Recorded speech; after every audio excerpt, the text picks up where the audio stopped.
Accidents में जितने भी लोग मर रहे हैं ना, उसमें से 26% कारण स्मार्टफोन्स का। एक लड़का था 16 साल का, तो उसके पिताजी ने, वो ज्यादा मोबाइल फोन का एडिक्टेड हो चुका था, तो उसके हाथों में से मोबाइल फोन छीन लिया और कहा एक दिन के लिए तुझे तेरा मोबाइल फोन नहीं मिलेगा। क्या कहा? एक दिन के लिए तुझे तेरा मोबाइल फोन नहीं मिलेगा। उस 16 साल के लड़के को इतना गुस्सा आ गया, उसने अपने पिता की कत्ल करने का सोच लिया। भारत में जितने भी एक्सीडेंट्स हो रहे हैं ना, आज जितने भी कार एक्सीडेंट्स हो रहे हैं ना, उसमें से 25% कारण स्मार्टफोन्स की बदौलत है, मोबाइल फोन्स की बदौलत है। क्योंकि लोग गाड़ी चलाते चलाते, अरे आज तो बाइक चलाते चलाते भी लोग स्मार्टफोन्स के बिना रह नहीं सकते। भारत में जितने भी एक्सीडेंट्स हो रहे हैं, उसमें से 25% कारण किसका है? मोबाइल फोन्स का है, स्मार्टफोन्स का है। और उसमें भी एक्सीडेंट्स में जितने भी लोग मर रहे हैं ना, उसमें से 26% कारण स्मार्टफोन्स का ही है। इसीलिए हम आपकी चेतना को जगाना चाहते हैं, इसलिए आपको ये बात अत्यंत गंभीरता पूर्वक आपके साथ साझा करते हैं। दूसरी बीमारी है नोमोफोबिया। क्या नाम है उसका? Nomophobia, no mobile phone fear. माने कि जब कोई आपसे मोबाइल फोन छीन लेता है ना, तब आप उस पर बौखला जाते हैं, आप उस पर गुस्सा करने लगते हैं। कभी कभार आपने देखा होगा, आपके टीचर्स, आपके फैकल्टीज या आपके पेरेंट्स जब आपको आपका स्मार्टफोन का इस्तेमाल करने से रोकते हैं ना, तो हमारा गुस्सा उन पर चला जाता है। होता है या नहीं?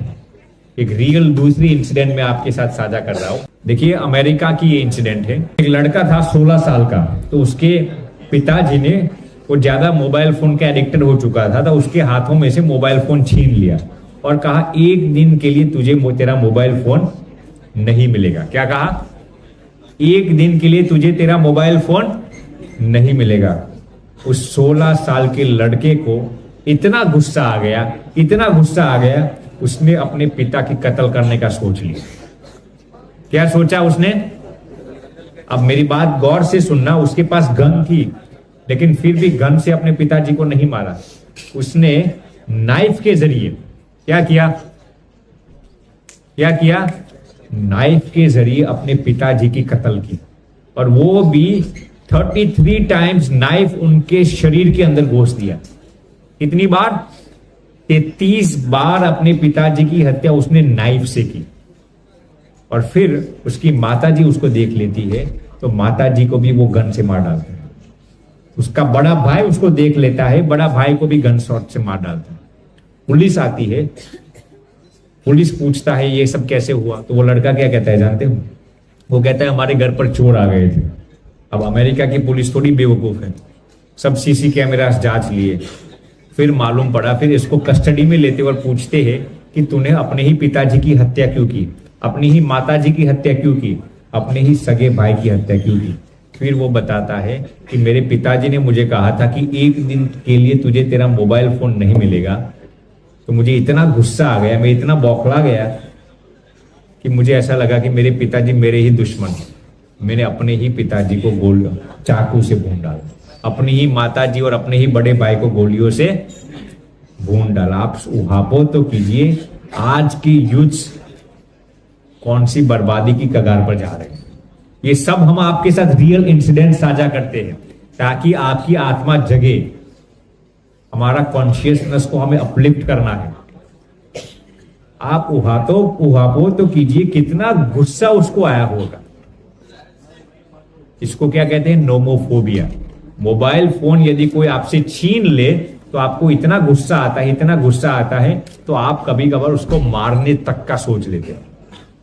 और एक आखिरी बीमारी के विषय में हम चर्चा करेंगे जिसका नाम है सेक्सटॉर्शन। क्या नाम है? सेक्सटॉर्शन। ये बीमारी ऐसी है, आजकल आप देखेंगे कई यूथ्स लोग कभी कभार सोशल मीडिया पर किसी अनजान व्यक्ति के साथ चैट करना शुरू कर देते। अब उनको मालूम भी नहीं होता कि सामने वाला इंसान जिसके साथ वो चैट करते हैं वो पुरुष हो, स्त्री है, महिला है, क्या है। अब आपको किसी की भी बहुत ही हैंडसम में से हैंडसम ब्यूटीफुल तस्वीर किसी की देखनी है तो आप उसकी फेसबुक प्रोफाइल पिक्चर को देख लेना, और किसी की भी वही इंसान की अगली में से अगली बद सुंदर में से बद सुंदर तस्वीर देखनी है तो आप उसके आधार कार्ड को देख लो, आप उसी इंसान के आधार कार्ड को देख लो और उसी इंसान के फेसबुक के प्रोफाइल पिक्चर को देख लेना, आपको लगेगा क्या है वही इंसान है। तो आजकल लोग इतने फिल्टर्स लगा लगा कर अपनी रियल आइडेंटिटी इतनी छिपा देते हैं, आपने कई बार देखा होगा ना। तो एक 15 साल का लड़का था, अब वो किसी महिला के साथ चैटिंग करना शुरू कर दिया, दोनों ने एक दूसरे को पहले मित्र बनाया, मित्र बनाने के साथ फिर धीरे धीरे उनका फ्रेंडशिप में तब्दील हुआ, फ्लर्ट करना लगे। फिर ये लड़की एक दिन उसको कहती है, ये रियल इंसिडेंट में आपको कहता हूं ताकि आपकी आत्मा जगे। फिर वो लड़की उसको कहती है कि देखिए मैं अब तू वीडियो कॉल शुरू कर, मैं धीरे धीरे अपना कपड़ा उतारती हूँ, फिर तू अपना कपड़ा भी उतारने लग। दोनों धीरे धीरे एक दूसरे के कपड़े उतारने लगते हैं और फिर आधे घंटे के बाद, रियल इंसिडेंट है आप सुनना, आधे घंटे के बाद उस लड़के के स्मार्टफोन पर एक मैसेज आता है कि यदि तुझे अपनी प्रेस्टीज बचाकर रखनी है तो आधे घंटे के अंदर 1 लाख रुपया इस अकाउंट पर ट्रांसफर करवा देना, वरना तेरी सभी न्यूड पिक्चर्स और न्यूड वीडियोस सोशल मीडिया पर, तेरे ही सोशल मीडिया प्लेटफॉर्म्स पर वायरल हो जाएगी और तेरे ही पिताजी और माताजी के स्मार्टफोन पर भी ये वीडियो चली जाएगी। अब ये 15 साल का लड़का बहुत गमगीन हो चुका, ये कैसे हो गया, ये तो मेरी गर्लफ्रेंड थी, ये तो मेरी मित्र थी, इसको तो मैंने मित्र बनाया था, ये कैसे हो गया। 6 महीने तक उनका अफेयर चला, वही लड़की ने उसको धोखा दिया, उसको अपने मित्र के पास से किसी भी तरीके से 1 लाख रुपए का बंदोबस्त करना पड़ा और उनको देता है। लड़के ने सोचा ये मामला यहां पर खत्म हो गया होगा, मामला यहां पर खत्म नहीं होता। 1 हफ्ते के बाद दोबारा उस लड़के पर मैसेज आता है कि 1 हफ्ते के अंदर इस अकाउंट के अंदर 5 लाख रुपया डाल देना, वरना तेरी सभी सोशल मीडिया की जो जितनी भी ये न्यूड वीडियोस और फोटोज थी ना, सभी वायरल हो जाएगी। ये लड़का और टेंशन और डिप्रेशन में आ गया, मैंने तो 1 लाख रुपये का बंदोबस्त किया था, अब ये तो 5 लाख मांग रहा है, कहां से 5 लाख लाऊं।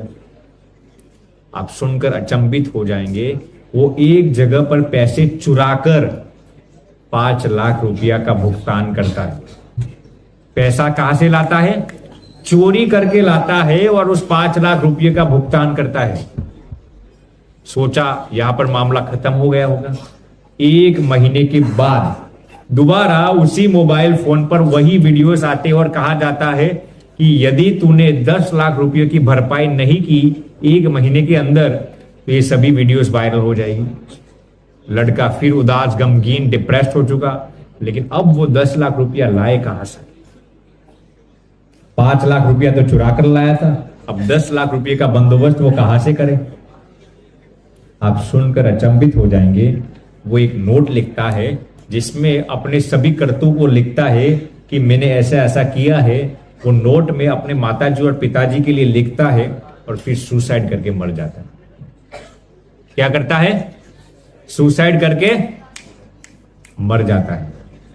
फिर उसकी जब सुसाइड नोट पढ़ी जाती है तब उसमें उसने ये पूरी इंसिडेंट एलाबरेट करके लिखी हुई थी कि मैं कैसे इस चक्कर में फंस गया। जब मेरी पहली बार मेरे सोशल मीडिया अकाउंट्स पर किसी का मैसेज आया, बहुत ही मीठी मीठी भाषा में लिखा, I would like to be your friend, I love you, ऐसी मीठी मीठी भाषा में ये युवा फंस गया।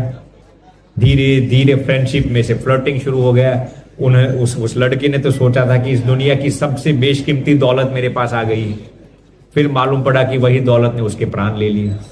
तो मेरा कहने का तात्पर्य ये है, मैं ये नहीं कहता कि आप सोशल मीडिया का इस्तेमाल मत करो। My point is not that, I am not trying to scare you guys, let me repeat it, I am not trying to discourage you guys, I am not trying to intimidate you guys, लेकिन सतर्क रहना, vigilant रहना बहुत ही अहम है। इसीलिए मैं आपको बताता हूं, जैसे ये लड़का आत्महत्या करके मर गया, वैसे ही आज भारत में ऐसे कई यूथ्स लोग हैं जो इसकी बदौलत आत्महत्या करने की नौबत आती है उनके जीवन में।